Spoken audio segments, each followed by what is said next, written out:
CV. Raman ಈ ಹೆಸರು ಕೇಳುವ ತಕ್ಷಣ ನಮಗೆಲ್ಲ ನೆನಪಾಗೋದು ರಾಮನ್ ಎಫೆಕ್ಟ್ ಅಲ್ವಾ? ಬೆಳಕಿನ ಚದುರುವಿಕೆ ಹೀಗೆಲ್ಲ.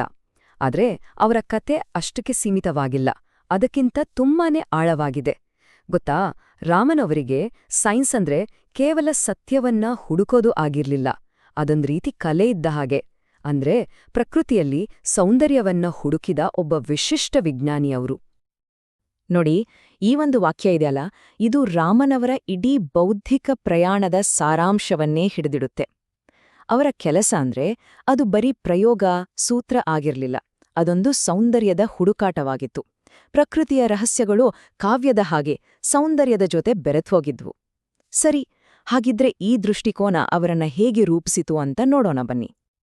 ಈ ಥರದ ಒಂದು ಪರ್ಸ್ಪೆಕ್ಟಿವ್ ಇದೆಯಲ್ಲ, ಇದು ರಾಮನ್ ಮತ್ತು ಅವರ ಆವಿಷ್ಕಾರಗಳ ಬಗ್ಗೆ ನಮ್ಗಿರೋ ತಿಳುವಳಿಕೆಯನ್ನೇ ಬದಲಾಯಿಸ್ಬಿಡುತ್ತೆ. ಇದು ಅವರ ಸೈಂಟಿಫಿಕ್ ಜೀನಿಯಸ್ ಅನ್ನ ಅವರ ಆರ್ಟಿಸ್ಟಿಕ್ ಸೆನ್ಸಿಬಿಲಿಟಿ ಜೊತೆ ಕನೆಕ್ಟ್ ಮಾಡುತ್ತೆ. ಅಂದ್ರೆ ಅವರ ಲ್ಯಾಬ್ ಒಂದ್ ರೀತಿ ಆರ್ಟ್ ಸ್ಟುಡಿಯೋ ಥರ ಆಡ್ಬಿಡತ್ತೆ. ಸೊ ರಾಮನ್ ಅವರ ಇಡೀ ಜೀವನದ ಕೆಲಸವನ್ನ ಈ ಭೌತಿಕ ಪ್ರಪಂಚದ ಹಿಂದೆ ಅಡಗಿರುವ ಸುಂದರವಾದ ಪ್ಯಾಟರ್ನ್ಗಳನ್ನ ಹುಡುಕುವ ಒಂದು ಪ್ರಯತ್ನ ಅಂತ ನೋಡಬಹುದು. ಅವರ ಪ್ರತಿಯೊಂದು ಸಂಶೋಧನೆಯೂ ಈ ಹುಡುಕಾಟದ ಒಂದೊಂದು ಭಾಗವೇ ಆಗಿತ್ತು. ಅಂದರೆ ರಾಮನ್ ಅವರಿಗೆ ಸಮುದ್ರ ಯಾಕೆ ನೀಲಿ ಇದೆ, ನವಲುಗರಿ ಯಾಕೆ ಹಾಗೆ ಹೊಳೆಯುತ್ತೆ, ಅಥವಾ ಒಂದು ಡ್ರಮ್ಮಿನಿಂದ ಬರೋ ಶಬ್ದ, ಇದೆಲ್ಲ ಬರೀ ಘಟನೆಗಳಾಗಿರ್ಲಿಲ್ಲ. ಬದಲಿಗೆ ಇದೆಲ್ಲವೂ ಆಳವಾದ ವೈಜ್ಞಾನಿಕ ಸಂಶೋಧನೆಗೆ ಸ್ಫೂರ್ತಿಯಾಗಿತ್ತು. ಪ್ರಕೃತಿಯ ಈ ಸೌಂದರ್ಯವೇ ಅವರ ರಿಸರ್ಚ್ಗೆ ಮೂಲ ಪ್ರಚೋದನೆಯಾಗಿತ್ತು. ಸರಿ, ಈಗ ಅವರ ಅಸಾಧಾರಣವಾದ ಬಾಲ್ಯ ಮತ್ತು ಅವರು ಬಹುತೇಕ ಆಯ್ಕೆ ಮಾಡ್ಕೊಂಡ್ಬಿಟ್ಟಿದ್ದ ಒಂದು ವೃತ್ತಿಜೀವನದ ಬಗ್ಗೆ ಸ್ವಲ್ಪ ನೋಡೋಣ. ಒಮ್ಮೆ ಯೋಚನೆ ಮಾಡಿ, 16ನೇ ವಯಸ್ಸಿಗೆ ಡಿಗ್ರಿ, ಅದು ಕ್ಲಾಸಿಗೆ ಫಸ್ಟ್, 19ನೇ ವಯಸ್ಸಿಗೆ ದೊಡ್ಡ ಸರ್ಕಾರಿ ಹುದ್ದೆ. ಅವರ ಪ್ರತಿಭೆ ಎಂಥದ್ದು ಅಂತ ಊಹಿಸಬಹುದು ಅಲ್ವಾ? ಫಿನಾನ್ಸ್ ಡಿಪಾರ್ಟ್ಮೆಂಟ್ನಲ್ಲಿ ಅವರಿಗೆ ದೊಡ್ಡ ಫ್ಯೂಚರ್ ಇತ್ತು. ಆದ್ರೆ ಅವರ ಮನ್ಸು, ಅವರ ಆಸಕ್ತಿ ಎಲ್ಲ ಇದ್ದಿದ್ದು ಬೇರೆ ಕಡೆ. ಸೈನ್ಸ್ನ ರಹಸ್ಯಗಳು ಅವರನ್ನ ಸದಾ ಕೈಬೀಸಿ ಕರೆಯುತ್ತಿತ್ತು. ಅವರ ಈ ಮಾತುಗಳು ಕೇಳಿ ಎಂತಹ ಸರಳ ಹಿನ್ನೆಲೆ, ಆದ್ರೆ ಛಲ ಮಾತ್ರ ಅಪಾರವಾಗಿತ್ತು ಅನ್ನೋದನ್ನ ಇದು ತೋರ್ಸುತ್ತೆ. ಎಷ್ಟೇ ಆರ್ಥಿಕ ಕಷ್ಟಗಳಿದ್ರೂ ಜ್ಞಾನದ ಹಸಿವು ಅವರನ್ನ ಮುಂದೆ ನೂಕುತ್ತಲೇ ಇತ್ತು.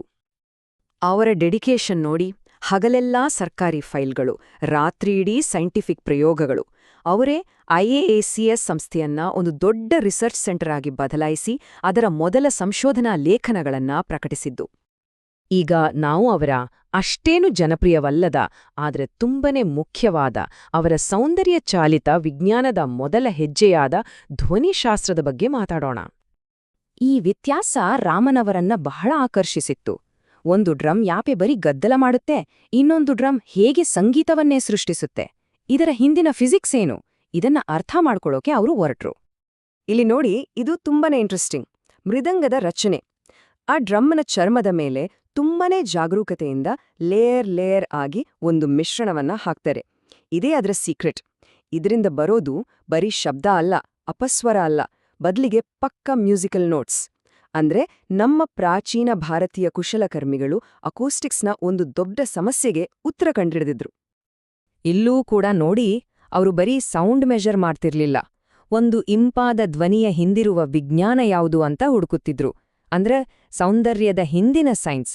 ಈ ಪ್ರಶ್ನೆಯೇ ಅವರ ರಿಸರ್ಚ್ನ ಕೇಂದ್ರಬಿಂದುವಾಗಿತ್ತು.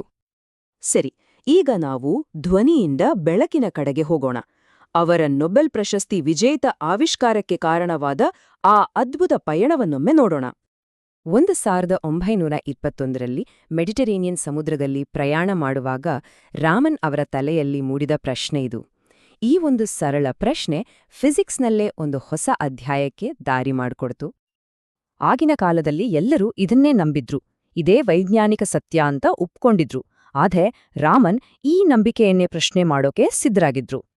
ಇದು ಆ ಸಂಶೋಧನೆಯ ಟರ್ನಿಂಗ್ ಪಾಯಿಂಟ್. ಒಂದು ಚಿಕ್ಕ ಪ್ಯಾಕೆಟ್ ಪ್ರಿಸಮ್ ಮತ್ತು ಅವರ ತೀಕ್ಷ್ಣವಾದ ಕಣ್ಣು ಅಷ್ಟೇ ಸಾಕಿತ್ತವರಿಗೆ ಎಷ್ಟೋ ವರ್ಷಗಳಿಂದ ನಂಬ್ಕೊಂಡು ಬಂದಿದ್ದ ಒಂದು ಸಿದ್ಧಾಂತವನ್ನ ಅಲ್ಲಗಳಿಯಕ್ಕೆ. ಸಮುದ್ರಕ್ಕೆ ಅದರದ್ದೇ ಆದ ಸ್ವಂತ ಬಣ್ಣ ಇದೆ ಅಂತ ಅವರು ಜಗತ್ತಿಗೆ ತೋರಿಸ್ಕೊಟ್ರು. ಇದು ಸುಮ್ಮನೆ ಆಕಸ್ಮಿಕವಾಗಿ ಆದ ಆವಿಷ್ಕಾರವೇನಲ್ಲ. ಒಂದು ಹೈಪೋಥೆಸಿಸ್ ಇಂದ ಶುರುವಾಗಿ ಹಂತ ಹಂತವಾಗಿ ಕ್ರಮಬದ್ಧವಾಗಿ ಸಾಗಿ ಫಿಸಿಕ್ಸ್ನ ಅತ್ಯಂತ ಪ್ರಮುಖ ಆವಿಷ್ಕಾರಗಳಲ್ಲಿ ಒಂದಕ್ಕೆ ಕಾರಣವಾದ ಪ್ರಕ್ರಿಯೆ ಇದು. ಸರಳವಾಗಿ ಹೇಳಬೇಕೆಂದ್ರೆ ಇದು ಅಣುಗಳ ಫಿಂಗರ್ ಪ್ರಿಂಟ್ ಇದ್ದ ಹಾಗೆ.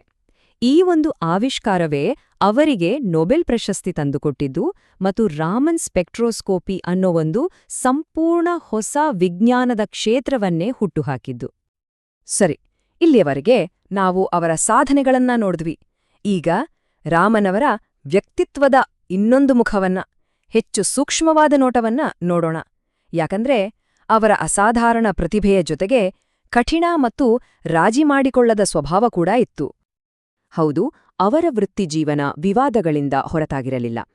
ಈ ಎಲ್ಲಾ ಘಟನೆಗಳು ರಾಮನ್ ಅವರ ಒಂದು ಸಂಪೂರ್ಣ ಮತ್ತು ಮುಚ್ಚುಮರೆಯಿಲ್ಲದ ಚಿತ್ರಣವನ್ನು ನಮಗೆ ಕೊಡ್ತವೆ. ಅಂದ್ರೆ ಅವರ ಅಸಾಧಾರಣ ಪ್ರತಿಭೆಯ ಜೊತೆಗೆ ಮನುಷ್ಯ ಸಹಜ ದೌರ್ಬಲ್ಯಗಳೂ ಇದ್ವು. ಈ ಮಾತುಗಳನ್ನ ಕೇಳಿ, ಇದು ಕಮಲಾ ಸೋಹನಿ ಅವರ ನೇರ ಅನುಭವ. ಇದು ರಾಮನ್ ಅವರಲ್ಲಿದ್ದ ಪೂರ್ವಾಗ್ರಹ ಮತ್ತು ಅವರ ಕಾರಣದಿಂದ ಇತರರು ಎದುರಿಸಿದ ಅಡೆತಡೆಗಳನ್ನ ಸ್ಪಷ್ಟವಾಗಿ ತೋರಿಸುತ್ತೆ. ಇದು ಅವರ ಪರಂಪರೆಯ ಸಂಕೀರ್ಣತೆಯನ್ನ ನಮಗೆ ನೆನಪಿಸುತ್ತೆ. ಸರಿ, ಈ ಇಡೀ ವಿಶ್ಲೇಷಣೆಯನ್ನ ಈಗ ಒಂದು ಕಡೆಗೆ ತರೋಣ. ವಿಜ್ಞಾನ ಅಂದೆ ಸೌಂದರ್ಯನ ಹುಡುಕಾಟ ಅನ್ನೋ ನಮ್ಮ ಆರಂಭಿಕ ವಿಷಯಕ್ಕೆ ಮತ್ತೆ ವಾಪಸ್ ಬರೋಣ. ಅಂತಿಮವಾಗಿ ಅವರ ಕೊಡುಗೆಯನ್ನ ಒಂದು ಸೈನ್ಸ್ ಫಿಲಾಸಫಿ ಅಂತಾನೆ ಹೇಳ್ಬಹುದು. ಯಾವುದು ಜ್ಞಾನವೋ, ಯಾವುದು ಸತ್ಯವೋ ಅದು ಸುಂದರವೂ ಆಗಿರುತ್ತೆ. ಈ ಎರಡನ್ನೂ ಒಂದುಗೂಡಿಸಿದ್ದೇ ಅವರ ಹೆಗ್ಗಳಿಕೆ.